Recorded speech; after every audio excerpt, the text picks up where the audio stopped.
It is officially September, so it is time to sit down and do my review of August 2025. Now, this is actually the first monthly recap video I'm publishing on the channel.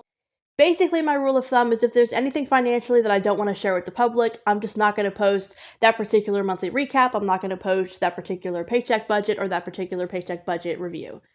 And the main reason for that is that I always want to use numbers that are real. Now, I will do a separate video on how I manage this exactly, but I use something called Spending Tracker. So basically, tracking all of my expenses is a two-step process. So I will start with any notes, any paycheck budgets, any paycheck budget reviews. I will do all of that by hand in this, including tracking my expenses.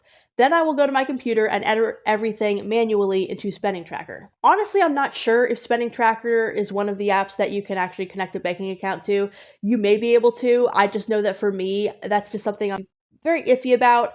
And I'm probably being paranoid. I'm sure it's probably fine, but I've always wanted something where I can just manually make my entries. So to review August, I am going to be pulling the numbers and the percentages from what I have listed in Spending Tracker. I will show you guys on the screen what that looks like. And I'm not going to go through every single category. I'm just going to kind of explain where I'm at and how I got here. So back in, I want to say either April or May, I got pretty behind on expenses. So unfortunately, the past couple of months have been about catching up on bills. So it honestly wasn't until now, September, that I'm fully caught up on those expenses. So things are a little bit out of whack for August. So for example, I did not spend anything on rent. I paid August rents early. I paid September's rent a couple days into September. And in between those rent payments, it was a matter of catching up on these other bills. So the highest expense that I had for August was my Nissan car note. I spent $1,187.66, and that made up 28% of my total expenses. By the way, when I'm doing these recaps, I will typically look at the percentage and not necessarily the amount, because I really break down the dollar amounts when I do my paycheck budgets. Monthly, I prefer to look at the percentages. So that's a lot of money to put towards a car note,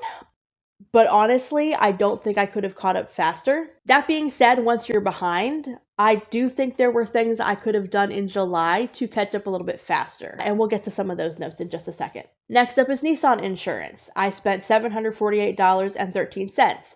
That made up 17% of my expenses, and because I was catching up, this is another bill that I paid twice this month. So I paid no rent, but I paid a couple of bills twice. My car insurance is high for a handful of reasons, but my monthly payment for my car insurance did just go down by about $40, so that helps out. And again, I think the second payment did have a late fee attached to it. I don't remember how much it was. But yeah, that made up 17% of my expenses. Okay, so next up is eating out. So I will be diving into this in another video, explaining kind of why I'm at where I'm at. So I am spending a lot of money eating out. This month, I don't think I spent anything on groceries because the past couple months, I spent money on groceries and I just didn't eat them. So I've been trying to improve my diet, and I've gone through a few phases of this where I've tried to improve my diet, and instead of it helping me, my body was just crashing and I just didn't respond to it well at all. I need help. I need to get to an actual nutritionist. I'm clearly doing something wrong. I don't get what the issue is. I don't understand why I'm having so much trouble if I'm trying to take foods that I know are unhealthy out of my diet and put foods that I know are healthy into my diet. I don't know what's going on, but my body is not reacting well at all. So I'm pretty much just back on my good old junk food diet. And after all these efforts and I've tried to go onto a diet a couple of times within the past year and a half. And my body has just, I don't know what's going on with me, but it's just been a horrible, miserable experience. So it's not just the fact that eating at home is an inconvenience, right? I'm not that great at meal planning. There's dishes to do. There's making sure the kitchen's clean. It's a lot of work to do the majority of your eating at your home, in your own kitchen, where you're preparing your own meals. So if I'm being fully transparent, yes, that's a big part of it. I don't like doing that. I love the convenience of being able to go out and sit down and ask for what I want and receive it. You can't beat that. But as far as me eating out as much as I am, it's a lot more than that, and I'm just dealing with other issues. It's ruining my relationship with food. The last time I tried to sit down and actually meal plan to get back into buying groceries and cooking at home, I just became an emotional wreck. And I hate to admit that, but that's what's going on with me. It's really just made me so self-conscious about what I'm eating. I feel like I'm not taking care of myself, but then when I try to, I have all of these issues. So at this point, I really need to contact a professional and go from there. I've been trying to figure this out on my own, and obviously it's not working. So something has got to change. So as far as the eating out budget is concerned, I know I'm overspending in this category. I am always overspending in this category. But until I can figure out what's going on with my body and what the best game plan is from there and how to apply that to purchasing groceries for home and eating at home, it kind of just is what it is. Until I can really find some true answers in terms of what I need to do, the eating out budget is going to be kind of whack. So for August, I spent $517.80 eating out. That made up 12% of my expenses. And there were a handful of times I ate out and put it on a credit card. So that's not even the complete total that I spent in August. So next up is another category that is a bit high. This one was a bit easier to avoid. This was shopping. So I spent $379.53, and that made up 9% of my expenses. So there were a few things for that. I'm pretty sure one of these did not get entered properly because I remember going to Target and I remember getting some deals, and I think that about $50 or so of that trip was personal care items or household items, and I don't see that broken down here. But for the rest of it, I know exactly what it was. I bought some filler paper for a notebook that I'm going to be setting up for something at home. Then there were 2 outings with friends, and I wanted to have some spending money there, so that made up, I think one of those was about $60 or $65. I don't remember exactly how much the other trip was. And then I think there were a couple of shirts that I bought. So when it comes to clothes specifically, while we're on that topic, I will basically have a shopping category and a clothes category. So if it's something that I need, I will put it in the clothes category. You need to replace socks from time to time, a new pair of pants, a new shirt, whatever. Shopping is more for things that I want as opposed to need when it comes to clothing. So I do remember I bought 1 or 2 shirts. I don't remember if I had anything specific in mind when I bought them. I just remember buying them. I don't feel too bad about the shopping category because even though I do want to save money and I want to stay on track, at the same time, if I have an opportunity to go shopping with some friends, and I don't feel too bad about the shopping category because there were just some things that came up that were fun that I wanted to go do. And I think once in a while, it's okay to do that. You just got to make sure you're not going overboard. Next up is savings. I put $333 into savings, which made up 8% of my expenses.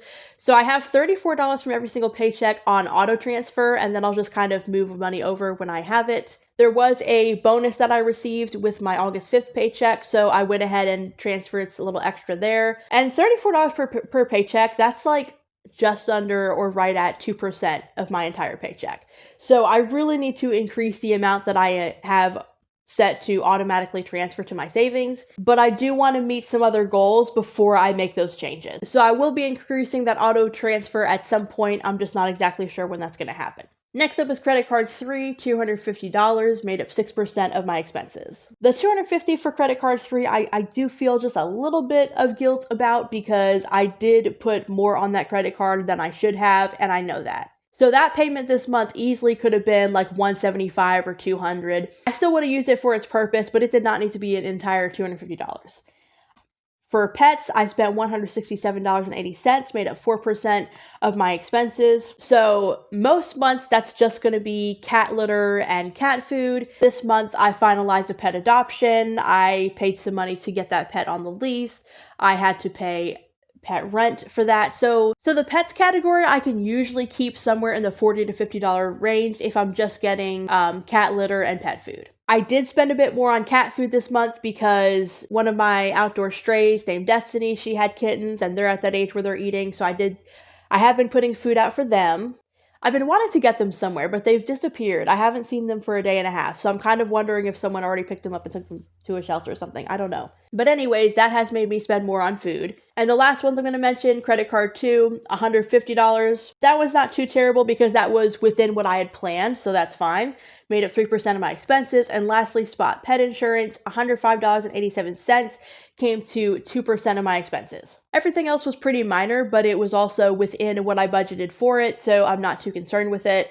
I do want to make a note before I move on about health insurance for pets. That $105 is for 2 cats, both of them under a year old. One policy is $51 a month, the other is $54 and some change. And if I'm being fully transparent, I have seriously considered cutting this out of my budget. But for one thing, the service has been good. They've been very good about getting me my reimbursements quickly. Sometimes you will have to wait quite a while once your claim is in the queue for it to actually be reviewed. But once it's approved, you get paid within 24 to 48 hours. It's very quick, direct deposit. So I'm happy with that. I've really wanted to prioritize taking better care of my cats because I have had cats in the past where, in hindsight, they really did not get to a vet nearly as often as they should have. They really did not get the vaccinations and the care that they deserved. So I've really been trying to turn over a new leaf. And health insurance has made that much easier. It does give me peace of mind to know that I can get some of this money back as I try to prioritize preventive care. But another reason I'm not canceling is you never know when an emergency is going to happen. And there are some pretty serious emergencies that Spot Health Insurance covers. So I would have to be in a pretty